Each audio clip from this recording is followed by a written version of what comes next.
ಅದು ರಾಜರ ವೈಭವವನ್ನು ಸಾರುವ ಅರಮನೆಯೂ ಅಲ್ಲ, ಶತ್ರುಗಳಿಂದ ರಕ್ಷಣೆ ಮಾಡಿಕೊಳ್ಳೋದಕ್ಕೆ ಕಟ್ಟಿದ ಕೋಟೆಯೂ ಅಲ್ಲ, ಅಥವಾ ಪ್ರಾರ್ಥನೆ ಸಲ್ಲಿಸೋ ದೇವಸ್ಥಾನ ಕೂಡ ಅಲ್ಲ. ಕಲ್ಲಿನಿಂದ ನಿರ್ಮಿಸಲಾದ ಒಂದು ಅದ್ಭುತ ವೈಜ್ಞಾನಿಕ ಸ್ಮಾರಕ, ಅದೇ ದೆಹಲಿಯ ಜಂತರ್ ಮಂತರ್. 300 ವರ್ಷಗಳ ಹಿಂದೆ ಈ ಸ್ಥಳದ ಮೂಲ ಉದ್ದೇಶವೇ ಬೇರೆಯಾಗಿತ್ತು. ಆಕಾಶದ ರಹಸ್ಯ ಹುಡುಕ್ತಾ ಇದ್ದ ಕಲ್ಲುಗಳು ಜನಸಾಮಾನ್ಯರ ಕಷ್ಟಗಳಿಗೆ ಸ್ಪಂದಿಸೋ ವೇದಿಕೆಯಾಗಿದ್ದು ಹೇಗೆ? ನಮಸ್ಕಾರ ಎಲ್ರಿಗೂ, ಇದು ಒನ್ ಇಂಡಿಯಾ ಕನ್ನಡ. ನಾನು ಪ್ರತಿಮಾ. ದೆಹಲಿ ಅಂದ ತಕ್ಷಣ ನಮ್ಮ ಕಣ್ಮುಂದೆ ಸದ್ಯಕ್ಕೆ ಬರೋದು ರಕ್ತ ಸಿಕ್ತ ಇತಿಹಾಸವನ್ನ ಸಾರೋ ಕೆಂಪುಕೋಟೆ, ದೇಶದ ಹುತಾತ್ಮರನ್ನ ನೆನಪಿಸೋ ಇಂಡಿಯಾ ಗೇಟ್, ಅಥವಾ ಪ್ರಜಾಪ್ರಭುತ್ವದ ದೇಗುಲವಾದ ಸಂಸತ್ ಭವನ. ಆದರೆ ಇದೆಲ್ಲದರ ಮಧ್ಯೆ ದೆಹಲಿಯ ಹೃದಯ ಭಾಗದಲ್ಲಿ ಒಂದು ಅತ್ಯಂತ ವಿಶಿಷ್ಟವಾದ ಜಾಗ ಇದೆ. ಅದು ರಾಜರ ವೈಭವವನ್ನು ಸಾರುವ ಅರಮನೆಯೂ ಅಲ್ಲ, ಶತ್ರುಗಳಿಂದ ರಕ್ಷಣೆ ಮಾಡಿಕೊಳ್ಳೋದಕ್ಕೆ ಕಟ್ಟಿದ ಕೋಟೆಯೂ ಅಲ್ಲ, ಅಥವಾ ಪ್ರಾರ್ಥನೆ ಸಲ್ಲಿಸೋ ದೇವಸ್ಥಾನ ಕೂಡ ಅಲ್ಲ. ಬದಲಿಗೆ 3 ಶತಮಾನಗಳ ಹಿಂದೆ ಆಕಾಶದ ನಕ್ಷತ್ರಗಳು ಮತ್ತು ಗ್ರಹಗಳ ಚಲನೆಯನ್ನು ನಿಖರವಾಗಿ ಅಳೆಯೋದಕ್ಕೆ ಕಲ್ಲಿನಿಂದ ನಿರ್ಮಿಸಲಾದ ಒಂದು ಅದ್ಭುತ ವೈಜ್ಞಾನಿಕ ಸ್ಮಾರಕ, ಅದೇ ದೆಹಲಿಯ ಜಂತರ್ ಮಂತರ್. ಇವತ್ತು ಜಂತರ್ ಮಂತರ್ ಅಂದರೆ ನಮಗೆ ನೆನಪಾಗೋದು ರೈತರ ಪ್ರತಿಭಟನೆ, ವಿದ್ಯಾರ್ಥಿಗಳ ಧರಣಿ, ಹಕ್ಕುಗಳಿಗಾಗಿ ಹೋರಾಟ ಮಾಡೋ ಜನರ ಆಕ್ರೋಶದ ಧ್ವನಿಯ ಜಾಗ. ಆದರೆ 300 ವರ್ಷಗಳ ಹಿಂದೆ ಈ ಸ್ಥಳದ ಮೂಲ ಉದ್ದೇಶವೇ ಬೇರೆಯಾಗಿತ್ತು. ಆಗಿನ ಖಗೋಳಶಾಸ್ತ್ರಜ್ಞರು ಸೂರ್ಯ, ಚಂದ್ರ ಹಾಗೂ ಗ್ರಹಗಳ ಕಕ್ಷೆಯನ್ನು ಅಧ್ಯಯನ ಮಾಡುವುದಕ್ಕೆ ಬಳಸ್ತಾ ಇದ್ದ ಈ ಕಲ್ಲಿನ ಪ್ರಯೋಗಾಲಯ ಇವತ್ತು ಭಾರತದ ಪ್ರಜಾಪ್ರಭುತ್ವದ ಅತಿ ದೊಡ್ಡ ಜೀವಂತ ಸಂಕೇತವಾಗಿ ಯಾವ ರೀತಿ ರೂಪಾಂತರವಾಯಿತು? ಆಕಾಶದ ರಹಸ್ಯ ಹುಡುಕ್ತಾ ಇದ್ದ ಕಲ್ಲುಗಳು ಜನಸಾಮಾನ್ಯರ ಕಷ್ಟಗಳಿಗೆ ಸ್ಪಂದಿಸೋ ವೇದಿಕೆಯಾಗಿದ್ದು ಹೇಗೆ? ಇದೆಲ್ಲದರ ಬಗ್ಗೆ, ಅಂದರೆ ಜಂತರ್ ಮಂತರ್ನ ಸಂಪೂರ್ಣ ಇತಿಹಾಸದ ಬಗ್ಗೆ ಇವತ್ತು ಈ ವಿಡಿಯೋದಲ್ಲಿ ಹೇಳ್ತಾ ಇದ್ದೀವಿ. ಕೊನೆ ತನಕ ವಿಡಿಯೋ ನೋಡಿ. ಈಗ ಸ್ವಲ್ಪ ಟೈಮ್ ಹಿಂದಕ್ಕೆ ಹೋಗೋಣ. ಅಂದರೆ 18ನೇ ಶತಮಾನದ ಆರಂಭ. ಭಾರತದಲ್ಲಿ ಮೊಘಲ್ ಸಾಮ್ರಾಜ್ಯ ಧೂಳಿಪಟವಾಗ್ತಾ ಇದ್ದ ಕಾಲ. ಅಂತಹ ಅಸ್ಥಿರತೆಯ ವಾತಾವರಣದಲ್ಲೂ ಒಬ್ಬ ರಾಜ ಯುದ್ಧ, ರಾಜಕೀಯಕ್ಕಿಂತ ಹೆಚ್ಚಾಗಿ ಆಕಾಶದ ನಕ್ಷತ್ರಗಳ ಪ್ರೇಮದಲ್ಲಿ ಬಿದ್ದಿದ್ದ. ಅವರೇ ಜಯಪುರದ ಮಹಾರಾಜ 2ನೇ ಸವಾಯಿ ಜಯಸಿಂಗ್. ಮಹಾರಾಜ ಜಯಸಿಂಗ್ ಅವರಿಗೆ ಖಗೋಳ ವಿಜ್ಞಾನದ ಮೇಲೆ ಅಪಾರವಾದ ಆಸಕ್ತಿ ಇತ್ತು. ಆ ಕಾಲದಲ್ಲಿ ಯುರೋಪ್ನಲ್ಲಿದ್ದಂಥ ಸಣ್ಣ ಸಣ್ಣ ತಾಮ್ರ ಹಾಗೆ ಲೋಹದ ವೀಕ್ಷಣಾ ಉಪಕರಣಗಳು ನಿಖರವಾದ ಮಾಹಿತಿ ಕೊಡ್ತಾ ಇರಲಿಲ್ಲ.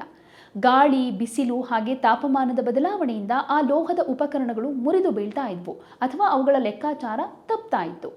ಇದಕ್ಕೊಂದು ಶಾಶ್ವತ ಪರಿಹಾರ ಕಂಡುಕೊಳ್ಳುವುದಕ್ಕೆ ನಿರ್ಧಾರ ಮಾಡಿದ ಜಯಸಿಂಗ್ ಲೋಹದ ಉಪಕರಣಗಳ ಬದಲು ಬೃಹತ್ ಕಲ್ಲು ಮತ್ತು ಗಾರೆಗಳಿಂದಾನೇ ವಿಶಾಲವಾದ ವೀಕ್ಷಣಾಲಯಗಳನ್ನು ನಿರ್ಮಾಣ ಮಾಡಿಬಿಟ್ರೆ ಹೇಗೆ ಅಂತ ಯೋಚನೆ ಮಾಡ್ತಾರೆ.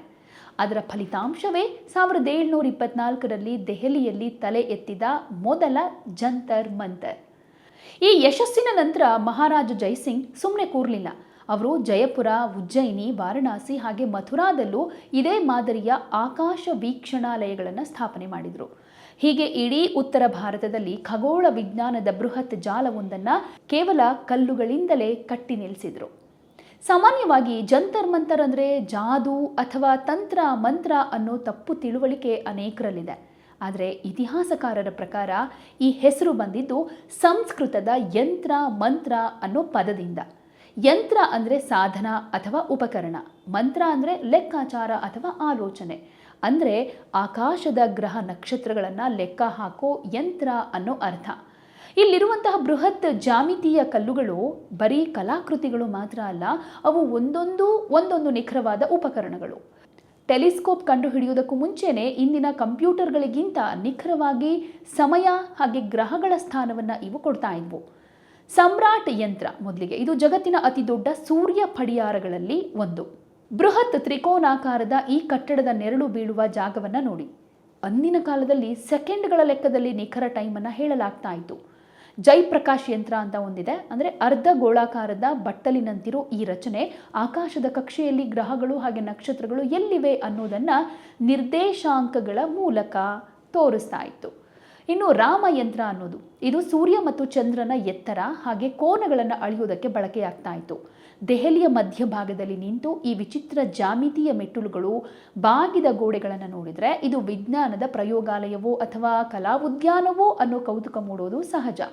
ಸುಮಾರು 250 ವರ್ಷಗಳ ಕಾಲ ಜಂತರ್ ಮಂತರ್ ಕೇವಲ ಖಗೋಳಶಾಸ್ತ್ರಜ್ಞರ, ಪ್ರವಾಸಿಗರ ಹಾಗೆ ಇತಿಹಾಸ ಪ್ರಿಯರ ನೆಚ್ಚಿನ ತಾಣವಾಗಿತ್ತು.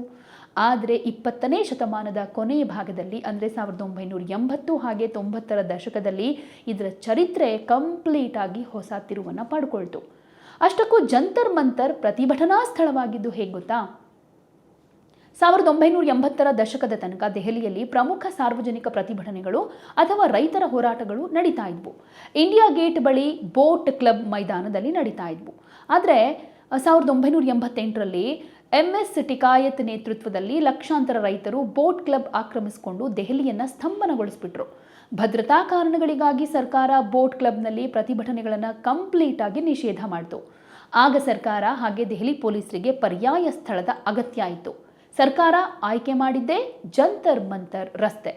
ಪ್ರತಿಭಟನೆಗೆ ಜಂತರ್ ಮಂತರ್ ಯಾಕೆ ಅತ್ಯಂತ ಸೂಕ್ತ ಸ್ಥಳವಾಯಿತು ಅಂತ ಹೇಳೋದಾದರೆ, ಇದು ಸಂಸತ್ ಭವನಕ್ಕೆ ಹತ್ತಿರವಾಗಿದೆ. ಜಂತರ್ ಮಂತರ್ನಿಂದ ಸಂಸತ್ ಭವನ, ಪ್ರಧಾನಿ ಕಚೇರಿ ಹಾಗೂ ಕೇಂದ್ರ ಸಚಿವಾಲಯಗಳು ಕೇವಲ 1-2 ಕಿಲೋಮೀಟರ್ ದೂರದಲ್ಲಿರೋದು. ಸರ್ಕಾರದ ಗಮನ ಸೆಳೆಯುವುದಕ್ಕೆ ಸ್ವಲ್ಪ ಈಸಿ ಆಗುತ್ತೆ ಅಂತ. ಇಲ್ಲಿ ನಿಂತು ಕೂಗೋ ಧ್ವನಿ ನೇರವಾಗಿ ದೇಶದ ಆಡಳಿತಗಾರರಿಗೆ ತಲುಪುತ್ತೆ ಅಂತ. ಇನ್ನು ಸಂಚಾರ ದಟ್ಟಣೆಗೆ ಅಲ್ಲಿ ತೊಂದರೆ ಇಲ್ಲ ಅಂತ. ಯಾಕೆಂದರೆ ವಿಶಾಲವಾದ ರಸ್ತೆ ಆಗಿರೋದ್ರಿಂದ ನಗರದ ಮುಖ್ಯ ಸಾರಿಗೆಗೆ ದೊಡ್ಡ ಮಟ್ಟದ ಅಡಚಣೆ ಉಂಟು ಮಾಡದೆ ಪ್ರತಿಭಟನಾಕಾರರನ್ನು ಕಂಟ್ರೋಲ್ ಮಾಡೋದಕ್ಕೆ ಪೊಲೀಸರಿಗೂ ಕೂಡ ಅನುಕೂಲ ಆಯಿತು. ಹೀಗೆ 1990ರ ದಶಕದ ಆರಂಭದಿಂದ ಜಂತರ್ ಮಂತರ್ ಭಾರತದ ಸಾಕ್ಷಿ ಪ್ರಜ್ಞೆಯಾಯಿತು. ವಿಜ್ಞಾನ ಮತ್ತು ಪ್ರಜಾಪ್ರಭುತ್ವದ ಅಪರೂಪದ ಸಂಗಮ ಇಲ್ಲಾಗ್ತಾ ಇತ್ತು. ಮೊದಲೇ ಹೇಳಿದೆ, ಇವಾಗ ಜಂತರ್ ಮಂತರ್ ಅಂದರೆ ಬರೀ ಕಲ್ಲಿನ ಸ್ಮಾರಕ ಅಲ್ಲ, ಅದು ದೇಶದ ಪ್ರತಿಯೊಬ್ಬ ಪ್ರಜೆಯ ಸಂವಿಧಾನಕ ಹಕ್ಕಿನ ವೇದಿಕೆಯಾಗಿದೆ ಅಂತ. ರೈತರು ತಮ್ಮ ಬೆಲೆಗಾಗಿ, ಯುವಕರು ಉದ್ಯೋಗಕ್ಕಾಗಿ, ಮಹಿಳಾ ಸಂಘಟನೆಗಳು ನ್ಯಾಯಕ್ಕಾಗಿ, ನಿವೃತ್ತ ಯೋಧರು 1 ರ್ಯಾಂಕ್ 1 ಪೆನ್ಷನ್ಗಾಗಿ ಹಾಗೂ ಅಣ್ಣಾ ಹಜಾರೆ ಅವರಂತಹ ನಾಯಕರು ಭ್ರಷ್ಟಾಚಾರದ ವಿರುದ್ಧ ಹೋರಾಟ ಮಾಡೋದಕ್ಕೆ ಆಯ್ದುಕೊಂಡಿದ್ದು ಇದೇ ಜಂತರ್ ಮಂತರ್ ಅನ್ನ.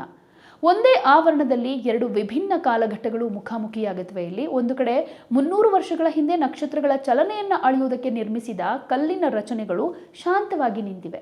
ಇನ್ನೊಂದು ಕಡೆ ದೇಶದ ಮೂಲೆ ಮೂಲೆಯಿಂದ ಬಂದ ಸಾಮಾನ್ಯ ಜನರು ತಮ್ಮ ಭವಿಷ್ಯದ ಬದುಕಿನ ಹಕ್ಕುಗಳಿಗಾಗಿ ಧ್ವನಿ ಎತ್ತುತ್ತಾ ಇದ್ದಾರೆ. ವಿಜ್ಞಾನ ಮತ್ತು ಪ್ರಜಾಪ್ರಭುತ್ವ ಇವೆರಡೂ ಒಂದೇ ಜಾಗದಲ್ಲಿ ಮಿಲನವಾಗಿರೋ ಇಂತಹ ಅಪರೂಪದ ಸ್ಥಳ ಇಡೀ ಪ್ರಪಂಚದಲ್ಲೇ ಬಹುಶಃ ಬೇರೆ ಇಲ್ಲ ಅಂತ ಅನಿಸುತ್ತೆ.